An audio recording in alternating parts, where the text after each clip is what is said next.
History is filled with monsters, but few figures are as enigmatic, as polarizing as the man they call the Mad Monk.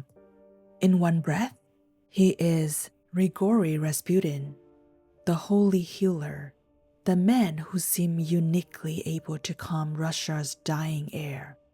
In the next, he is Rasputin, the debauched devil, a puppet master who held the empress in his thrall, a man who gave himself over to alcohol and all the vices through the final, gasping day of the Romanov dynasty.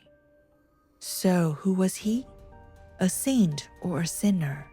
A clever charlatan or a true mystic? Was he the cause of the Russia Revolution, or merely a convenient scapegoat for a nation already collapsing under his own weight? Today, we are opening the case file on Russia's shadowy holy man. We will journey from the frozen waste of Siberia to the gilded halls of the Tsar's palace to dissect the legend of a demon. Case file number 1. The Summoning. To understand how a single peasant could bring an empire to its knees, we must first understand the empire itself. Turn of the century Russia was a land of spectacular contradictions, a social tinderbox waiting for a spark. And into this world of simmering revolution and aristocratic anxiety, a spark was born. Grigori Yefimovich Rasputin emerged from this peasant sea, born in 1869 in a remote Siberian village. His early life is a black hole of history. He was not a monk. He was a husband and a father. But at some point, he underwent a profound religious conversion and began to wander Russia as a stranik, a holy pilgrim. He cultivated the image of a starets, a spiritual elder, and developed a magnetic, unsettling presence. His eyes held an almost supernatural power. Many who met him described them as blazing with a piercing, hypnotic intensity. He was also rumored to preach a strange, mystical doctrine, one not shared by the Orthodox Church, that true salvation could only be found by first embracing sin and then repenting with all one's heart. His reputation as a healer grew. By 1905, this charismatic peasant had made his way to St. Petersburg. There, in a city obsessed with mysticism, he became a sensation among the aristocracy, but he had his sights set on the ultimate prize, the imperial family. He found his entry through a desperate mother. Empress Alexandra Feodorovna lived in constant terror for her only son, the heir to the throne, Tsarevich Alexei. The boy suffered from hemophilia, a genetic curse that prevented his blood from clotting.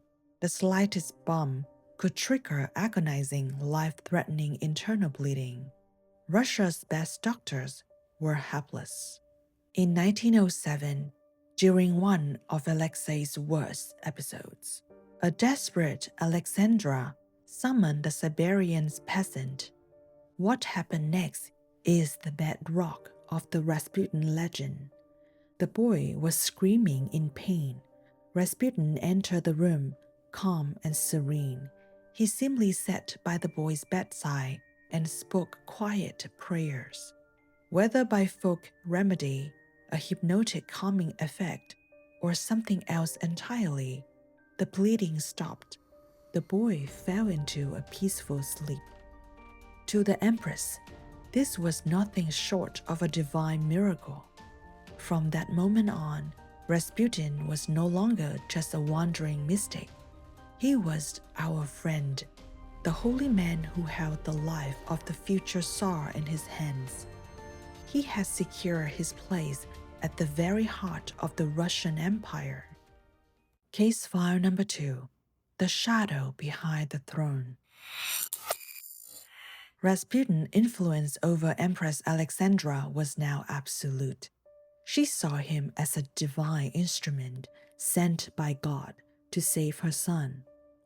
But outside the palace walls, a very different legend was growing.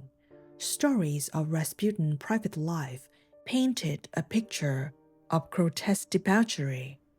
This would have been a mere court scandal, but the outbreak of World War I in 1914 changed everything.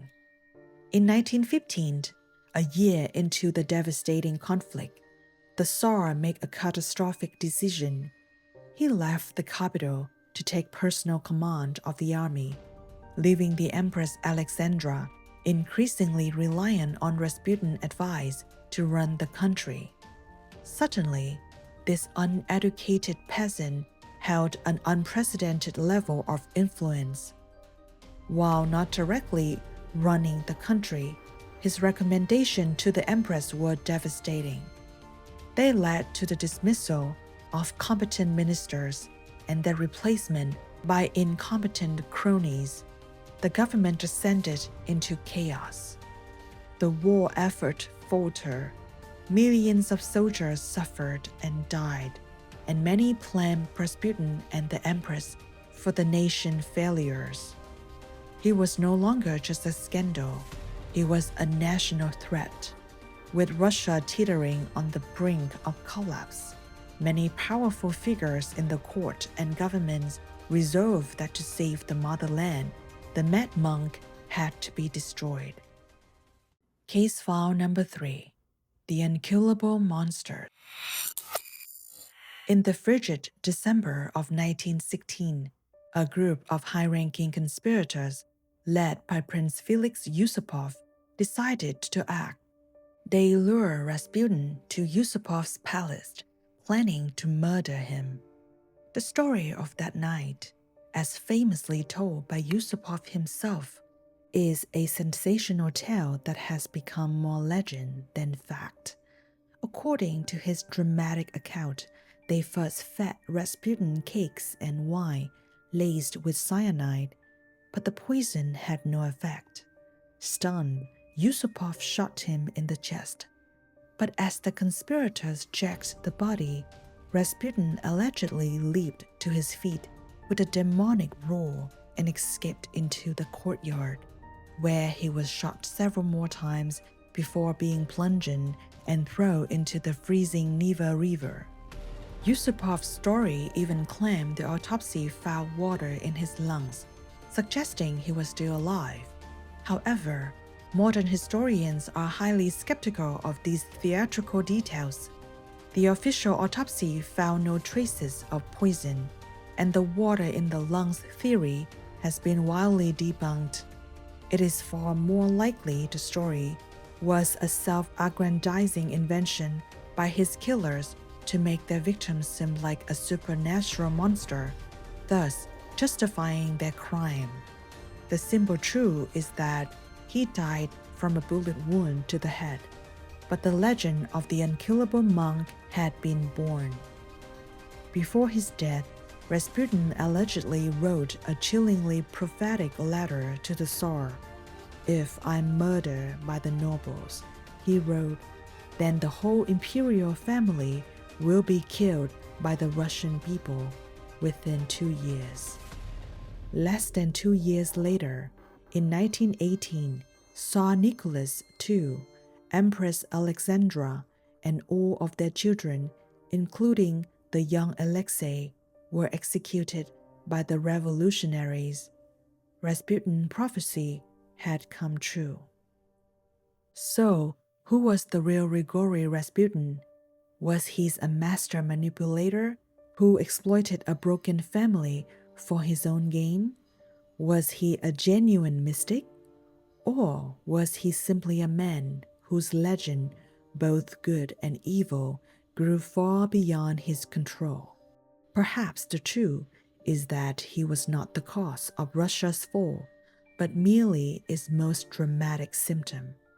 He was a reflection of a society that was sick and dying, a court that had replaced statesmanship with superstition, He was the perfect scapegoat, a dark mirror held up to the face of a dying world.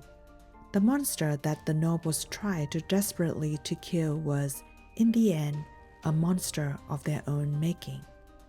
Was he a saint, a sinner, or something beyond explanation? Drop your theories in the comments below and tell us which part of the story you found the most surprising. Thank you for joining me in the alley today. Don't forget to subscribe so we can explore more mystery and legends together. Bye.